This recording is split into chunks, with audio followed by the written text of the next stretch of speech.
What's good, YouTube? Welcome back to the Collector's Corner. As always, my name's Chris, I'm Trey. and we are really excited to bring you the first installment of a three-part series all about collecting. If you've been collecting for a long time, or whether you're just really new to the game, we're going to walk through all the steps that go into how you determine when you're going to start collecting, the things that you're going to start collecting, and the best ways to do it. The first rule of Fight Club is you do not talk about Fight Club. For sure. Like we told you before, there's all kind of different things you can collect. This goes for sports cars, this goes for shoes, this goes for memorabilia, this goes for action figures, whatever it is that you want to collect, right? So we're going to basically talk to you about what to do when you start collecting, how to make sure that you're doing it the best way possible, and just kind of some of the mistakes we've made, Absolutely. That's the best way to learn is through others' mistakes, hopefully not your own. That way you can, kind of curb it a little bit. So when you start collecting, things go a little bit smoother. But, the first thing that I always step into, and we talked about it on our very first episode, was the why behind anything that you're doing. Make a choice. So make sure that you're grounded in the reasons why you're collecting. That's going to make the collecting process just all that more fun to you. So have a little bit of a plan and a purpose, but then a lot of these things are kind of loose. You can kind of play with them and make it your own and really make it something that you're going to enjoy doing. Yeah, and it's going to change throughout your journey. Like no one journey remains how it started. You're going to learn things and you're going to take those things into the next step and whatever process you're creating for yourself or your family or friends or kids or whatever. And then you're going to learn things that didn't quite work so well. And you don't have to make those mistakes again. Ton of those stories. So episode 1, what are we going to focus on today? So today we're going to focus on how do you obtain that item, that card, that action figure, whatever it is that you're trying to get your hands on to start your collection journey. So we're going to talk about what to do, the first step. This is what I want to do. This is who I want to collect. All right, what's next? Sounds good. So, all right. So right now we're going to talk about the different ways you can go about collecting, right? I have it broken down in certain categories. Everybody always talks about eBay. eBay comps. eBay, it sells for this. eBay, it does not sell for this. These are shield bids, all kinds of different things. You hear people talk about eBay. So we're going to talk about the do's and don'ts on eBay as far as obtaining that item that you're looking for. Show me the money. For sure. And there's a lot of options out there. So when we did our PSA reveal on the last show, we talked about PSA is kind of that gold standard. eBay tends to be the gold standard of auction houses, the one that's most recognized, that's most worldwide and available to. I mean, if you want to reach millions, that's the way to do it. And if you want to find rare items that you're chasing after, whether it be cards or, clothing or jewelry or shoes, eBay is always a great place to start. Yeah. And Treasure. Buried treasure. back in the day, it used to be those Beckett magazines. You hear people even now talk about, well, what does Beckett say it's listing for? Man, it's 2025. That's right. We have a new way of doing things, and it's all electronic through eBay. So that's what Chris was talking about. That is the comp, quote unquote, when it comes to collectibles. What it goes for on eBay is pretty much set in stone of what that item is valued at. Well, numbers don't lie, right? People have opinions. You can have, your own theory as to why a card should be valued where it is. But actual sales, that's all that matters at the end of the day. So when you determine what it is that you're after and what you're looking for, head over to eBay, type in the particular athlete, whatever it is. If it's a pair of shoes, type in that item into the eBay, and then you're going to go over to sold, and you're going to go over to completed, and it's going to show you a list of all of the items that match that description that have sold, and that's going to be your starting point just to get an idea of how much these items are valued. And keyword he said is sold. So I could have anything that I have right now, and I could list it for whatever I want to list it for.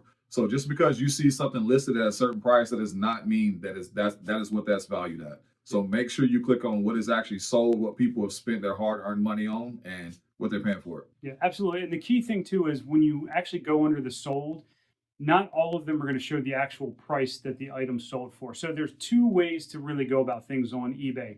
People can sell things via an auction, which you start at either a starting price of $0 or $1 and then go up from there. And it's a certain duration of time that people have to bid. And whoever has the highest bid at the end of that time is who wins it. Or you can do a buy it now, where you put a set price in there. You can allow people to make you offers based off of that set price. And then that's what the item sells for. What you want to be careful is when you do the buy it nows and you go and look under that sold, it may have an item listed for $3.99. It's not showing you the true value of what that sold for. So you've got to use some of these other websites like a 130 point out there that will show you the true value of what that sold for. Yeah, and that's a good point. When you see things sold, make sure you double back and see exactly what it sold for through like a 130 point. That's actually what I use all the time is 130 point. Yeah. I'm sure there's others out there. I'm just set my ways and I'm comfortable with 130. For sure. And we'll put a link in the description for 130 point. That's just a way that you can type in the exact card and it's going to show you all the most recent solds and what the true value on those were. There you go. So let's get into it. So let's talk about some of the do's when it comes to obtaining cards and collectibles when it comes to eBay. What are some of your you would put in the category of do's when we talk about eBay? So for me, there's a timing perspective to things, right? So a lot of times I'll go to auctions as opposed to buy it now. And the reason why I do that is you never know the reason why someone has something listed, right? They could be desperate for money, for funds, bills come up, life gets in the way, and people are just trying to make a quick dollar as fast as they can. People don't pay attention to the details. When they start and end an auction plays really well into what the actual value is. If you end an auction at 3 a.m. on a Wednesday morning, there's not going to be that many eyes on it. So if you've got someone in there that's looking for that specific card, you may be able to strike a deal versus when all eyes are on something like, for example, if you're going to try to sell your Saquon Barkley rookie and you do it during the Super Bowl, there may be a lot more eyes on that card and the value may creep up. So if you're going to try to get a deal, try to find those auctions that end at those odd times. Yeah, 100%. So, and it's good he said that because we just had this conversation about Mac McClung, a guy who won dunk contest this past weekend, the All-Star weekend for the NBA.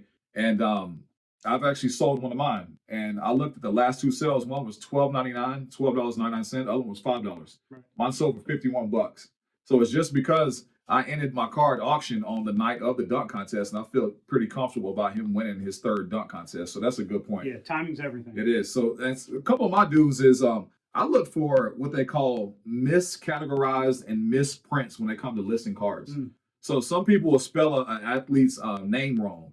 They'll put not the correct parallel. So let's say like you have a red prism of Caitlin Clark numbered at 299. Somebody might just put red prism Caitlin Clark rookie. And people don't even see that it's numbered. So I look for little like miscues like that when I'm buying players.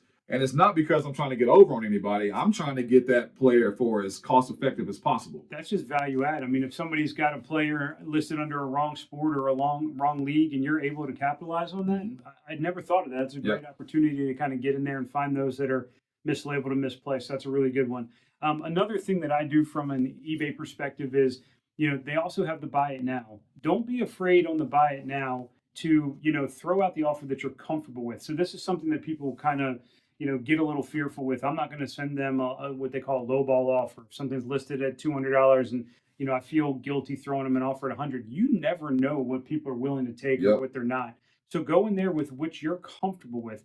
Big thing with all of this when we talk about collecting is you've got to have a budget. If you allow yourself to get out of the confines of what your budget is, that's where things can go sideways. So only go with where you're comfortable. Don't be afraid to throw that offer out there. You never know the circumstance someone has on selling, and they may be willing to let it go for that price. Yeah, and we're talking about strictly obtaining your card. We're not talking about actually selling or how you move on. That'll be later on in the series, but we're talking about how to obtain what you're looking for. For sure. So those are good dudes. Let's talk about the don'ts, though. Don'ts. Never take the first offer. That's a big thing, right? So when you're in a negotiation or any type of bargaining, if you make an offer, someone's going to never jump on the first buy it now price. It's always, people are always going to list it high with the expectation when they list it that you're going to come in with a lower offer. So you would never go in and just see something buy it now for $200 and just buy it outright. Unless it is something that is so sought after you don't think you're ever going to see it again. Or you see it listed for way cheaper than what you think it's going to sell for. Sure, which is a rarity. So most people are always going to bump up at least like a 50% premium on that card just to try to get the negotiation started, because if a card's listed for face value, they know that they're going to get lower offers, and then you're leaving dollars on the table from the selling side of things. So just negotiate. That's always There you go. I agree. So one of my don'ts would be, let's see, don't get caught up in chasing a player that everybody else deems the next guy, right?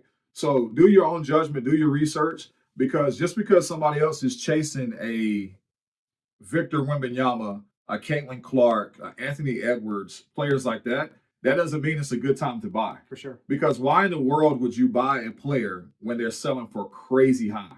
I mean, we talked about Justin Herbert. We talked about Joe Burrow, different players like that. Like, when they first came out, their value was so high. It is hard for players to obtain and live up to those expectations hobby wise when it comes to That's right after that. The when to buy is crucial. There's times, and we can have an entire episode just on this, but you never want to buy cards at their peak. Whether it's a season, same thing, whether it be shoes or anything. When things are at their hottest, that's the worst time to buy because that's when the prices are going to be highest.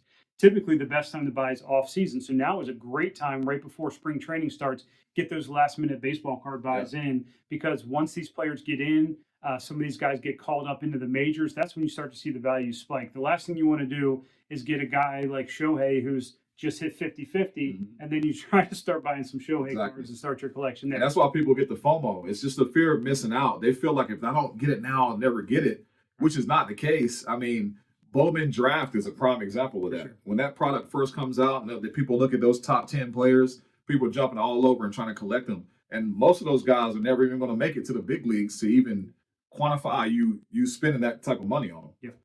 And that's going to be on the sell side. So we'll get to another episode on the sell side because that's when you want to sell the hype. You never buy the hype, you sell the hype, right?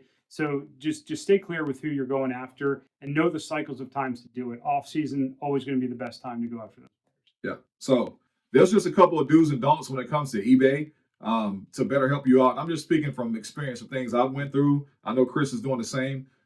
We just want to make sure you're making the best option and the best decision as possible. For sure. So let's get on to the next part. Another way people can obtain cards is through what they call breaks. Online breaks.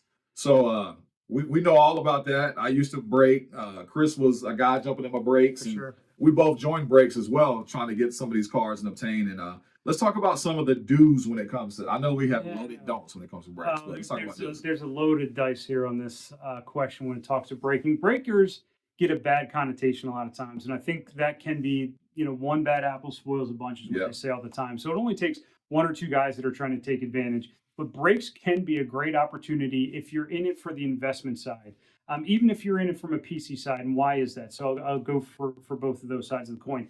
If you're going for PC, your personal collection, those players that you just want to add and collect to hold on to, when you're in a break, what they're doing is they're taking a certain number of a product. It can be a couple boxes all the way up to a half case to a full case of a certain product. And then you're paying for either a player, a team, a random number. They can break it down however they want to.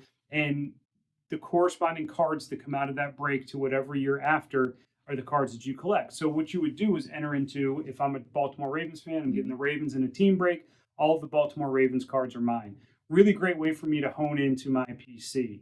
The problem comes in when people start doing what you were talking about, fear of missing out and chasing. Yeah. Those teams that have the hottest players are typically going to go for the highest dollar volume, and you've got people shelling out hundreds or thousands of dollars just chasing a player, and you could end up getting nothing. That's the downside of a break. You could enter a break and you could pay money and get nothing. Yep. See it happen all the time. Some of my do's I'm going to talk about when joining the breaks is do look at a product that comes out. So let's say 2024 WNBA Prism just dropped last week. Go to the checklist and see exactly what you are looking for in this product. Because a lot of these athletes, we're stuck in a dilemma right now between Fanatics and Panini, and they're coming out with products, and certain players are signing with this company. They have autographs in this product, and some people are signing with this company. They have autographs in this product. So if you're chasing a C.J. Stroud, a Caleb Williams, Jaden Daniels, there's numerous of players, and you're in a Panini product, do not expect the auto to come out of those products because they are Fanatics exclusive. And that's a whole different story when it comes to that. But just know exactly what you're looking for in these products and do your research as a consumer and break down that checklist to see exactly what gives you the best bang. Yeah, that's probably the best tip out of them all. Do your homework. Know what you're chasing and what you're after, because there are bad apples out there. The other thing is, talk in the community, whether you're on Facebook or Instagram or TikTok, any of these communities, talk to people and find out who they break with. Some are more credible than others. Some have been doing it for a long time and offer better value. Make sure that you're breaking with somebody that you're comfortable with. It's very easy to just go down the rabbit hole of chasing after whomever and get taken advantage of. We hate to say it, but it just it happens. Yeah. So reach out to people in the community, ask for reputable breakers, know who you're breaking with. The other thing is, for collectors, know the specifics of what you're getting from the break. So be very clear on some breakers will break and they won't ship base cards. Well, True. if you're trying to make a collection, you want those base cards, Yeah. right? And so you're not going to get the base card. There may be an expectation that you had that you're going to get something that you don't. So just make sure you clearly understand what the rules that the breaker has set out before the break even happens. Yeah, that's a good point too. Because we see a lot of times too that, you know, baseball is a prime product of that. When you get in this Bowman draft, a lot of people want those base cards Right. so they can go out to these minor league games and get autographs for kids. So yeah, definitely know what you're getting into. One of the dudes I would say too is get creative when you join these breaks. Mhm. If I'm joining a break and let's say it's a random team draft, right? And me and you both are in the same break, and I know you're a Ravens fan Right. and I'm a 49ers fan. Let's say I land on the Ravens.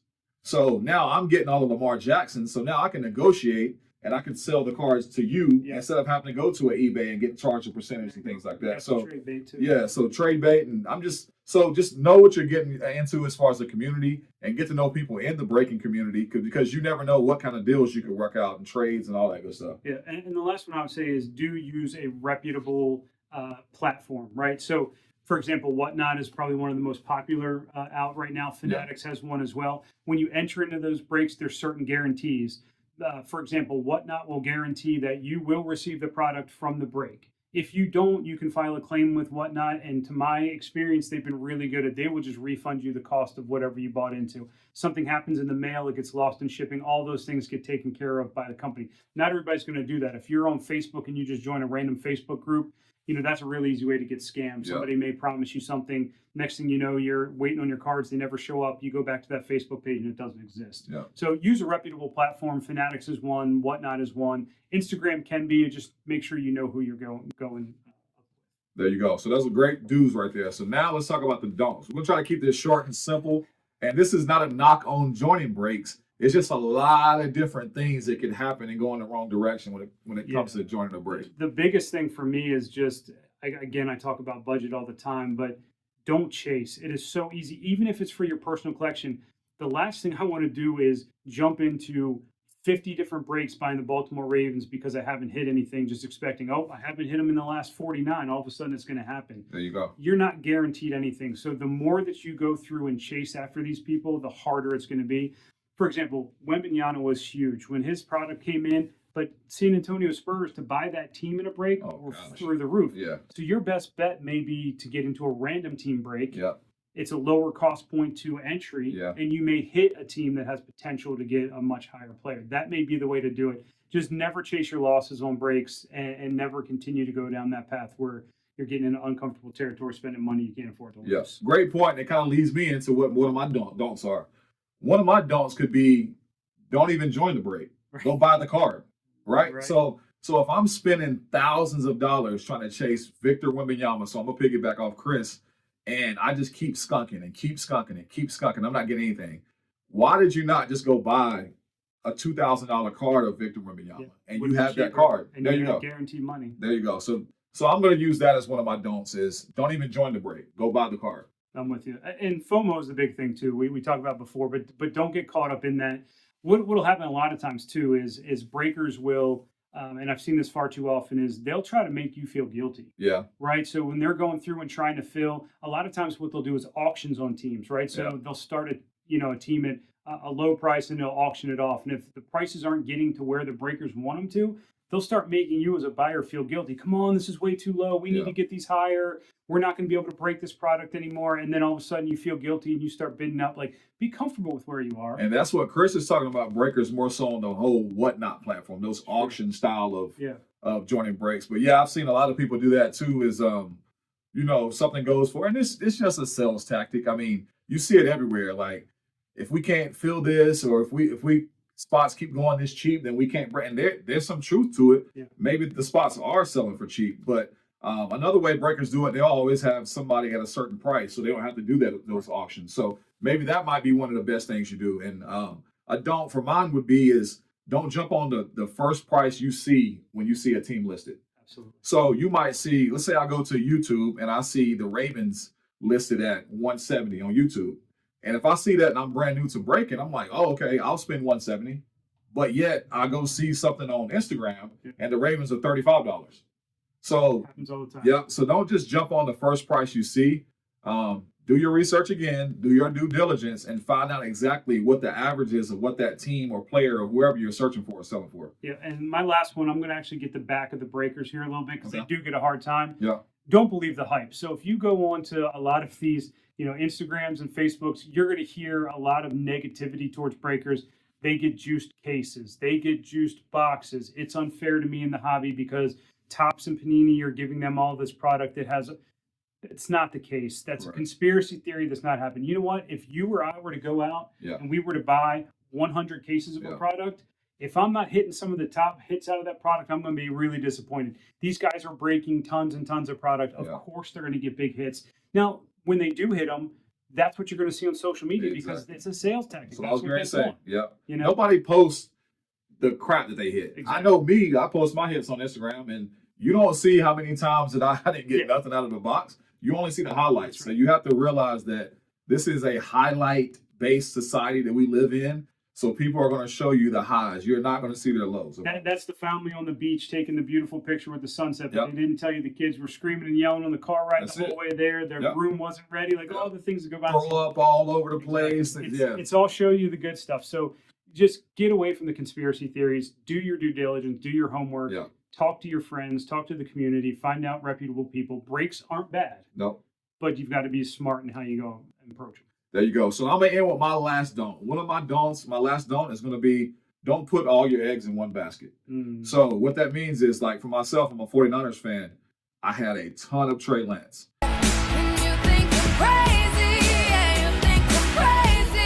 And look, my man's laughing. He already knows. He's sitting So- right there with Daniel Jones. Yeah, so I had a ton of Trey, and I own it. I had a lot of Trey Lance. But I was buying into the situation in which Trey Lance was in with the 49ers more than I was the actual athlete of the Trey Lance, right? Sure. So what I could have did was collect other people across other sports in that same year. Yeah. And then I could have hedged my bet on them instead of looking at the Trey Lance. So yeah, don't put all your eggs in one basket, man. Collect a few different things. Get creative with your collecting. Yeah. It could put you in a better situation to where you're not getting killed on one entity of collecting versus the other. So don't be afraid to branch out and expand a little bit. That's a good don't there. And you bring up a great point. I mean, listen, even players that you think are at their peak. I'm a huge Lamar Jackson fan, and at one point I started to shave off some of his cards and sell off some of his cards because let's be real, without a Super Bowl, his values are kind of where they're going to be. Yeah. Another MVP, another this, it's not going to make a difference. Yeah. Unless he gets to Super Bowl, his values are going to pretty much stay stagnant. In fact, sometimes they just dip and go down a little bit. Yeah. So don't be afraid to branch out. I mean, it doesn't have to be, you go way deep into it, but there is such a huge world of things that you can collect out there from, soccer to NASCAR, and F1 was big for a while. And then you've got the Pokemons of the world. I mean, there's a lot you can Yeah. diversify your portfolio in. It doesn't always have to be just one thing. Correct. So that brings us to the last thing we're talking about: how you obtain these cards, collectibles, action figures, art, whatever it is. The last thing I want to talk about is card shows. Okay. So let's talk about the do's and don'ts. Kind of whenever you go to a card show, what are a few of your do's with obtaining Well, card so shows? what I like about it, I think this is probably one of the most practical ways to go about buying. If you're looking for something specific, you do buy the singles. You're going for them. Now, there's a couple things that people will do, and it just depends on what your situation is. For me, particularly, I like to go in and get raw cards at car shows and Yep. then grade them for the most potential bang for my buck. But you want to make sure you're doing your homework. You're knowing, what the cards are, the values, the potential that those cards could have. You've got to be able to do a complete scan of those cards, look them over. We talked about on the PSA reveal, the big four that you're looking for. You got corners, edges, the surface of the card Yeah. needs to be good, and the centering. So you got to be able to examine those four. But that for me is a big do, is buy raw, grade on your own for resale purposes. There you go. And if you're flipping and reselling, that's exactly what you want to do. One of my do's, I'm going to say at card shows, is do buy in the off season. So we have sports in every single season when it comes to the calendar year. So just make sure you're not going out and buying at the height, right? So if I know training camps coming up in the NFL, I'm probably not going to buy a whole bunch of football singles in August, Sure. September, Yeah. right? I'm going to try to get those in the summertime, early summer, which is like June, July, when it's like out of sight, out of mind. So Right. I think buying in the off season when you're at card shows is a pretty smart idea.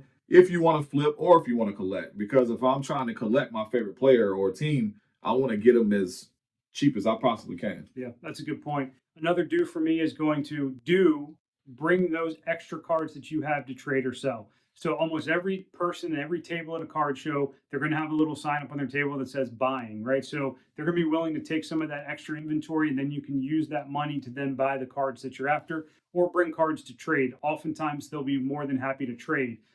Make sure you know the value of your cards though, because you definitely don't want to undersell when you're doing this process, because they're going to try to get them for as cheap as they can, but they're willing to work with you, and it is a way for you to offload some of the extra cards that you have. Love it. Which brings me into my first don't.